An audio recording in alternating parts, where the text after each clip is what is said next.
Bonjour et bienvenue dans Sagesse d'Argent, là où chaque mot est une invitation à prendre soin de votre corps et de votre âme. Aujourd'hui, nous abordons un sujet intime, souvent entouré de silence, parfois de gêne, mais toujours profondément humain, la masturbation masculine chez les seniors. Derrière ce geste personnel se cache un monde de biologie subtile, de psychologie profonde, et de santé énergétique. Restez avec nous jusqu'à la fin. Et n'oubliez pas de vous abonner pour recevoir nos contenus nourrissants, ancrés dans la sagesse du vivant. Avez-vous déjà ressenti que votre énergie diminuait, sans comprendre pourquoi? Une fatigue subtile, pas seulement physique, mais plus profonde, presque spirituelle. Comme un feu intérieur qu'on sent vaciller sans bruit. Cette sensation, trop souvent banalisée avec l'âge, n'est pas une fatalité.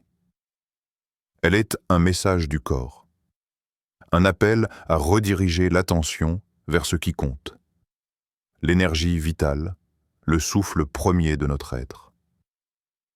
Beau. Là où va l'attention, va l'énergie. Là où va l'énergie, va la vie. Ces mots de Lao Tse, silencieux mais puissants, nous rappellent que notre vitalité ne dépend pas que de notre alimentation, de notre sommeil ou de notre activité physique. Elle dépend aussi de notre relation au désir, au plaisir, à l'intimité que nous entretenons avec nous-mêmes. La masturbation, lorsqu'elle est pratiquée dans la conscience, dans la tendresse et l'acceptation de soi, devient un acte sacré. Elle ne disperse pas l'énergie, elle la canalise. Elle n'épuise pas, elle libère ce qui était figé. Elle est une manière subtile d'ouvrir les vannes énergétiques, de faire circuler la vie dans les zones oubliées du corps, souvent mises de côté avec le vieillissement. Mais tout change lorsque l'acte devient mécanique, compulsif ou honteux. Lorsque le regard intérieur se détourne, que l'intention devient floue ou qu'elle cherche à fuir plutôt qu'à rencontrer. L'énergie, au lieu de s'élever, s'échappe. La vitalité, au lieu de rayonner, s'affaiblit. Ce qui devait nourrir devient fuite. Et ici, la biologie rejoint l'énergie. La vitamine B12, souvent négligée chez les seniors, devient une alliée précieuse. Elle participe activement à la production d'énergie cellulaire, soutient le système nerveux et favorise une clarté mentale essentielle à la maîtrise de nos pulsions. Un esprit clair peut faire de chaque geste un rituel de reconnexion. Un esprit fatigué cherche à combler un vide sans fin. Le lien entre le corps et l'âme, entre le geste et l'intention, est fragile. Il demande présence. Il demande respect. Le plaisir n'est pas un caprice. C'est une porte vers soi-même quand il est vécu en conscience. Il peut réveiller l'élan de vivre, apaiser les tensions, redonner au corps sa lumière première. Et pourtant, combien d'hommes vieillissants se coupent de cette source, par pudeur, par croyance, par solitude? La sexualité solitaire, loin d'être une fin en soi, peut devenir un chemin de retour, une manière de sentir à nouveau le flux de la vie dans ses mains, dans son souffle, dans sa colonne.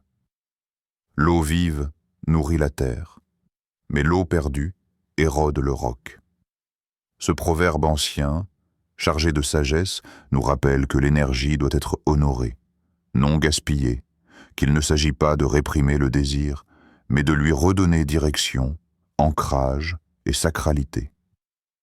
Alors, la question demeure. Et si vos habitudes influençaient directement la santé de votre cœur? Pas seulement les grandes décisions, alimentation, sport, repos, mais aussi ces gestes que vous croyez anodins. Ces élans de solitude, de désir, ces instants privés où votre corps vous parle sans bruit.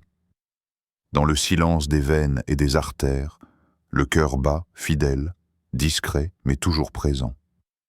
Il pulse la vie, il la transporte, et il ressent, bien plus qu'on ne le croit. Le cœur a ses raisons que la raison ne connaît point, écrivait Blaise Pascal. Le cœur, c'est l'organe de l'émotion, mais aussi le maître du rythme, le gardien du sang, le danseur infatigable de votre existence. Dans une société qui cloisonne souvent la sexualité, surtout avec l'âge, il est facile d'oublier que le plaisir, même solitaire, est un allié du cœur.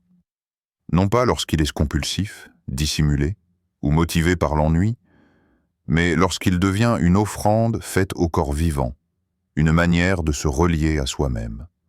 Le plaisir provoque une cascade d'effets bénéfiques.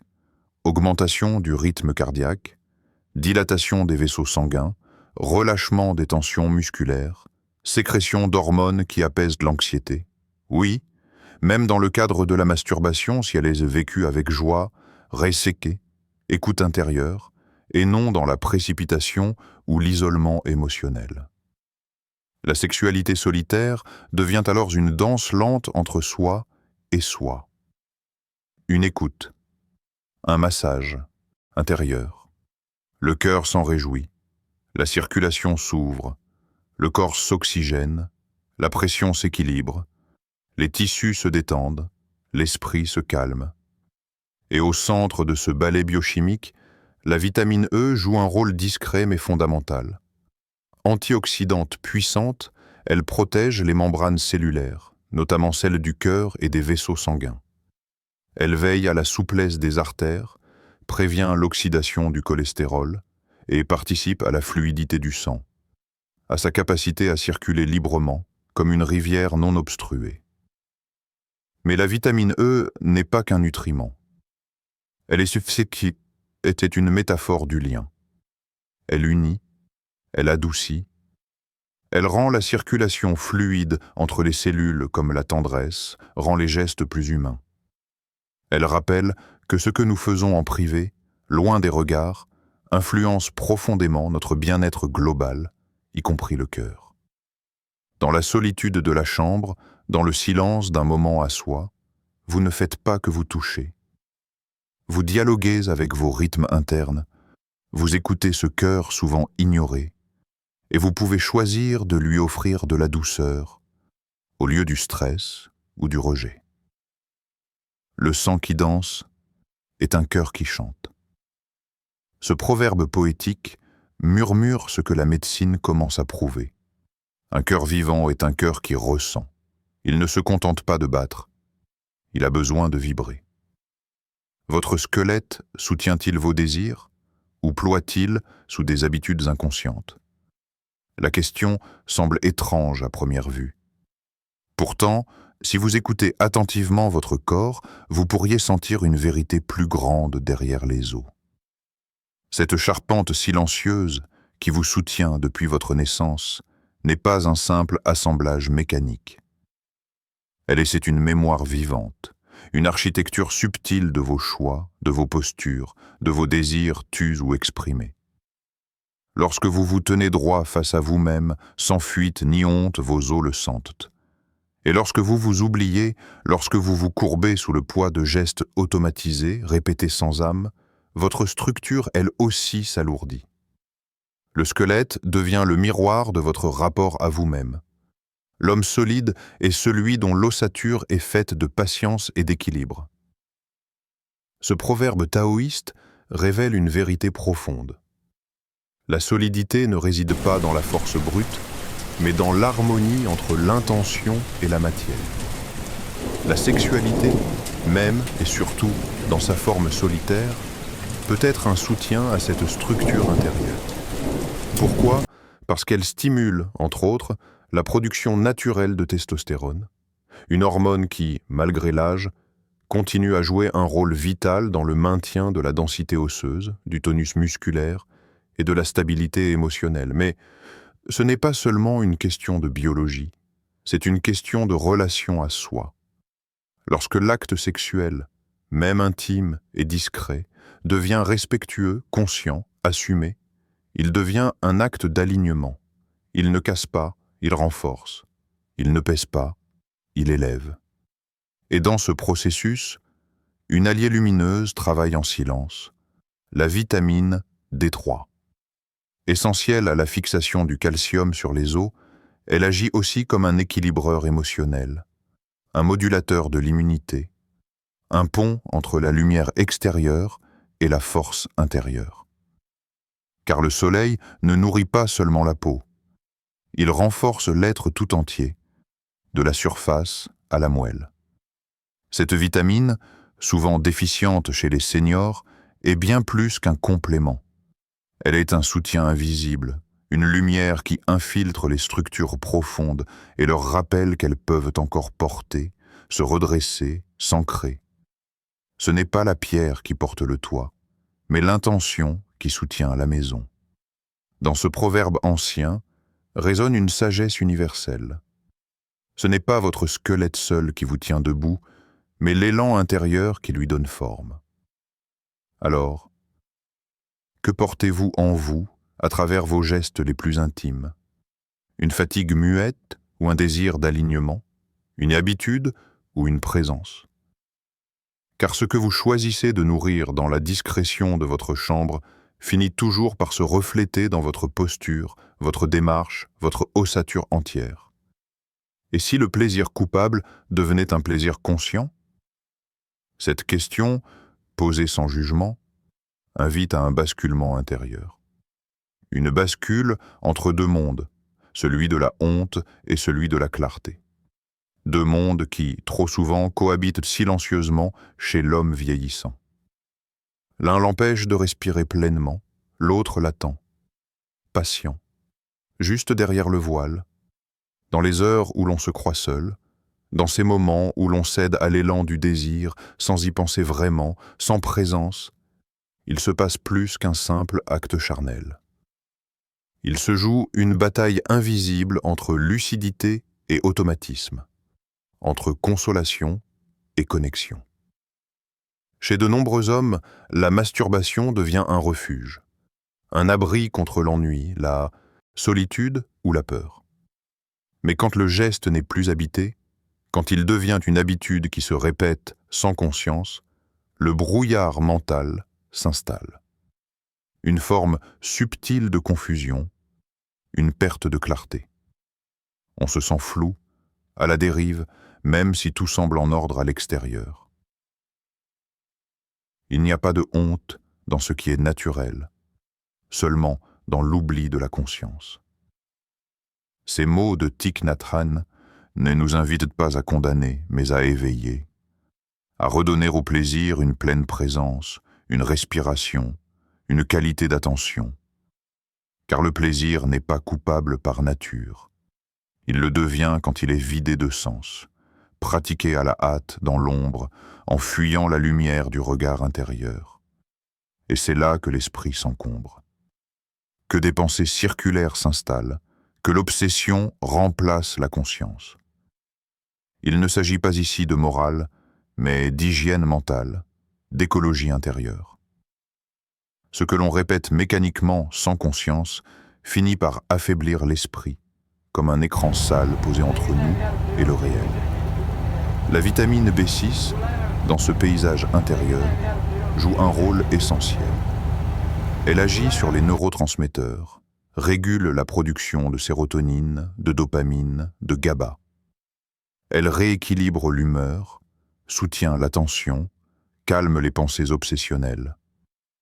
Elle est comme un jardinier silencieux qui arrache les mauvaises herbes mentales pour redonner à l'esprit un peu d'espace, un peu d'air.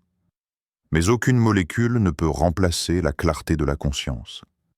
Car c'est dans l'instant où le geste devient méditatif, où le souffle devient lent, où le regard intérieur s'ouvre, que le plaisir cesse d'être une fuite, pour redevenir une rencontre. Avec soi, avec la vie, avec cette partie de nous qui cherche simplement à être vue, reconnue, honorée. L'esprit clair éclaire le désir, mais le désir obscurcit l'esprit troublé. Ce proverbe, presque murmuré, trace la voie, celle d'une sexualité intérieure qui ne brouille plus les eaux du mental, mais qui les clarifie, qui apaise, qui éclaire. Car la clarté n'est pas le silence du désir, mais sa lumière bienveillante. Prenez-vous le temps de ressentir la tendresse de votre propre peau. Pas seulement la frôler, mais réellement l'habiter, y revenir comme on revient chez soi. Avec lenteur, avec respect, avec cette douceur oubliée que le monde moderne a trop vite effacée de nos gestes. La peau n'est pas un simple revêtement. Elle est un organe sacré, le premier à avoir ressenti le monde, bien avant les mots, bien avant les pensées. Elle est mémoire, elle est émotion, elle est présence vivante. En elle circule tout ce que nous avons touché, refusé, désiré, ignoré. Et pourtant, combien d'hommes, avec l'âge, s'en éloignent? Le regard sur leur corps change. Les plis s'installent, la tonicité décline, l'image reflétée semble étrangère. Et un jour, sans même s'en apercevoir, ils cessent de se caresser avec tendresse, comme si cela n'était plus leur droit ou leur besoin. Mais le corps, lui, n'oublie pas. Il attend, il appelle, il murmure à travers la peau « Souviens-toi que je suis vivant ». Dans ce murmure peut naître une pratique nouvelle, un art du toucher conscient. La masturbation, si elle est vécue sans performance, sans attente, peut devenir une méditation corporelle, une offrande à ce que vous êtes ici et maintenant, sans déguisement ni nostalgie. La beauté n'est pas une question d'âge, mais de présence. Ceux qui vieillissent, en gardant l'éclat dans les yeux, savent cela. La sensualité ne dépend pas du nombre d'années, mais de la manière dont on habite son propre toucher, de la tendresse que l'on ose encore se donner, même dans la solitude. Et dans cette alchimie intime, la vitamine A devient une alliée invisible mais précieuse. Elle régénère la peau, nourrit les muqueuses, soutient la souplesse des tissus. Mais au-delà de sa fonction biologique, elle symbolise cette capacité à se renouveler, à rester lumineux malgré le passage du temps. Elle rappelle que la peau est vivante, qu'elle respire, qu'elle demande qu'on l'aime comme on aimerait un être cher, avec patience, avec bienveillance. Il ne s'agit pas de retrouver une jeunesse perdue. Il s'agit de réconcilier le corps et l'esprit, de renouer avec une sensualité profonde, simple, libre de toute attente. Se toucher avec amour, c'est redonner au corps sa dignité première. C'est dire à la peau « Tu es encore belle parce que je te reconnais ». Celui qui se touche avec amour ne vieillit jamais vraiment. Car le véritable vieillissement commence là où le regard se ferme, là où le contact se perd. Tant que vous êtes capable d'offrir à votre propre peau un geste vrai, lent, sincère, la vie circule encore. Et c'est cette circulation douce, cette chaleur discrète, qui fait de chaque toucher une forme de renaissance. Autre sommeil vous restaure-t-il vraiment?